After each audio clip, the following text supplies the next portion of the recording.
tôm tơ tròn chẳng đừng nghĩ bơ chi mình bố linh lành đề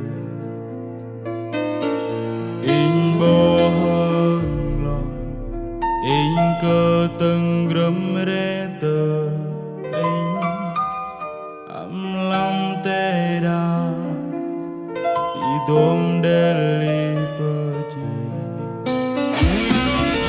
đường ngon linh bồn đê ca giang tơ la bơ play y jing ti lo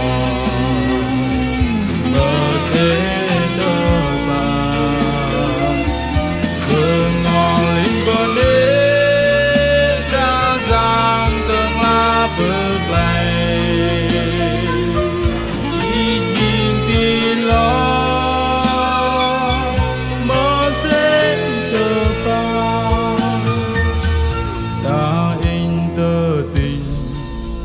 bóng cây đây ba mai còn xưa thấy du lối ta bom giang biết gel tơ ba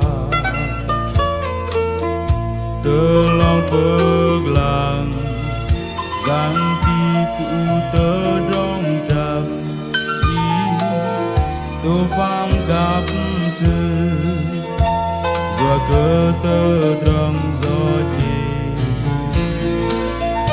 cơ ngò linh bờ nê càng giang tơ la bờ clay y jing ti lo mơ dễ tơ ba cơ ngò linh bờ nê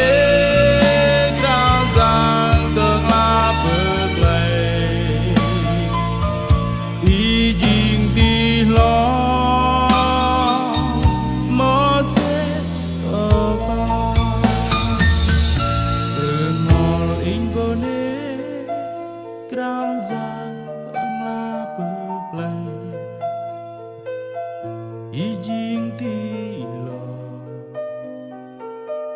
mơ se tơ ba bơ ngò linh bơ nê tra giang tầng la bơ play y jing ti lo mơ se tơ ba narang kri jur từng cô đây yên chốc yong nào ta rơ tóc y bờ ngol linh rơ ngay bờ hình go chu giòn cục cơn giờ tí cơ cừ cơ bó cây đây ta giang in ma tí ngò linh bờ nê ca giang tầng la bơ play y jing ti lo mơ se tơ ba bờ ngò linh bờ nê ca giang tầng la bơ play y jing ti lo mơ se tơ ba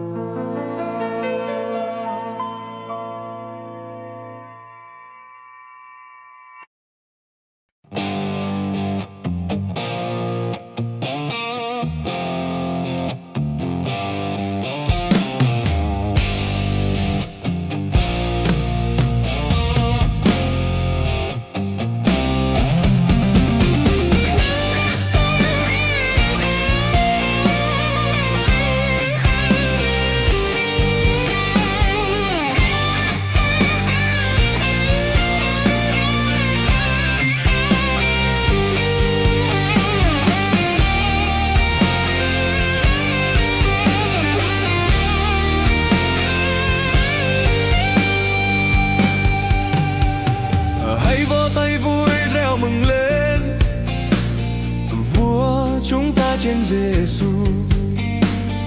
Hãy vỗ tay vui reo mừng lên, Vua chúng ta trên Giêsu.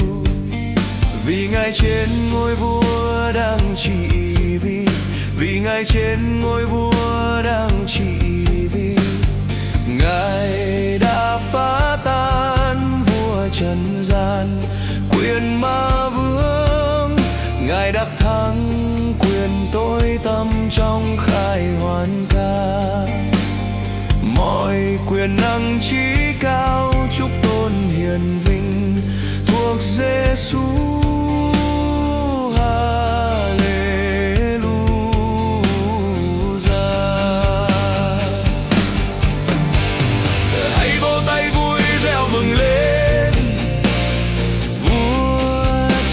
Trên Giêsu, hãy vỗ tay vui reo mừng lên, Vua chúng ta trên Giêsu.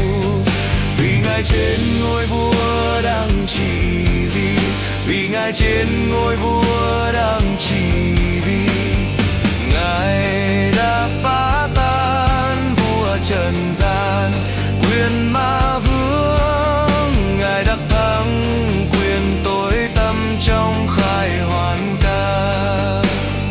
Mọi quyền năng trí cao chúc tôn hiền vinh thuộc Giêsu.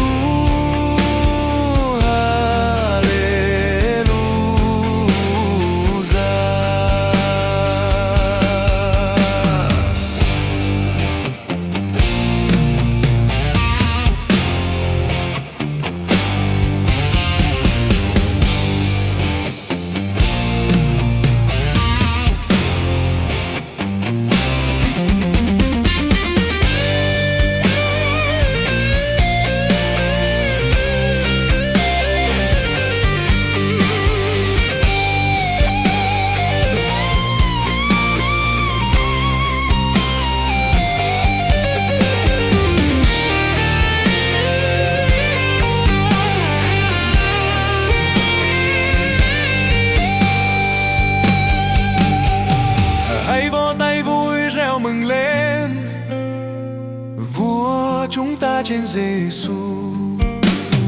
Hãy vỗ tay vui reo mừng lên, Vua chúng ta trên Giêsu.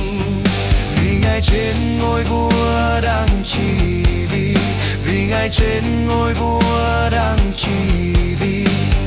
Ngài đã phá tan vua trần gian, quyền ma vương. Ngài đắc thắng quyền tối tăm trong khai hoàn ca. Mọi quyền năng trí cao chúc tôn hiền vinh thuộc Giêsu.